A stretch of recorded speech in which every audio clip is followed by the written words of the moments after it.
Personal nga bibisita si Gobernador Gwen Garcia sa isla sa Camotes aron opisyal nga ablihan ang mga tourist attractions ug activities didto sama sa Lake Danau Park, Buho Rock Resort, Bukilat Cave ug uban pa. Kahinungduman nga ang gobernador ang labing unang local chief executive sa nasud nga misanong nga buhion og balik ang turismo sama sa gimando ni Presidente Rodrigo Duterte sa iyang bag-o nga State of the Nation address. Nunot ni ini, kauban ang lain-laing ahensya sa gobyerno, nakigtagbo sila sa mga stakeholders o resort operators alang sa pagtuki sa protocol o guidelines nga nakalatid sa Executive Order No. 20-A. Matod ni Garcia nga kinahanglan nga mabalik na ang tagsa-tagsa kapanginabuhi sa mga katawhan tungod kay ang gobyerno dili na makapadayon pagsustener sa mga panginahanglanon. Kakuyo, magabli na hinong ta. Tingala hinuon o mukuyanak na hinuon ng COVID. Katong naghuna-hunag ingon ana, palihog, ayaw gawas ng kwarto. Panira, pultahan, bitana. Apan katong uban, nga kinahanglan, mo trabaho,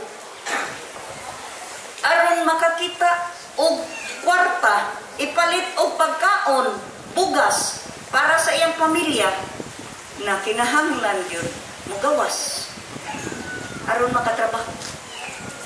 Inyon saon man nagway trabaho, kinahanglan yun kadtong ilang mga gitrabahoan mobalik pagbukas.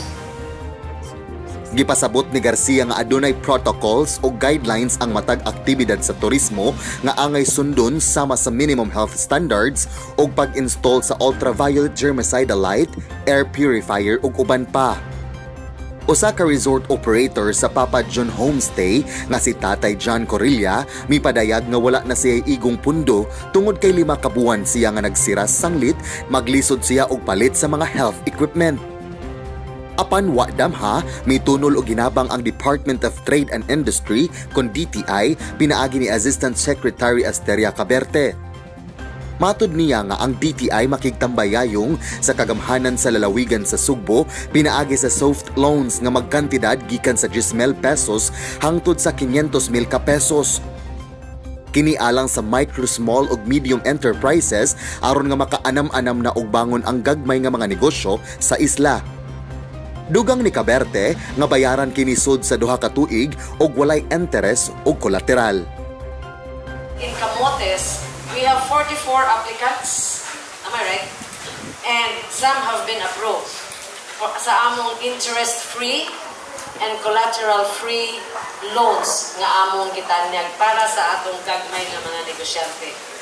Dako kami pasalamat sa nagingarimi ni Gob o sa iyang mga staff. Nagpasalamat kami dako sa iyang mga programa nga ihatag sa amo.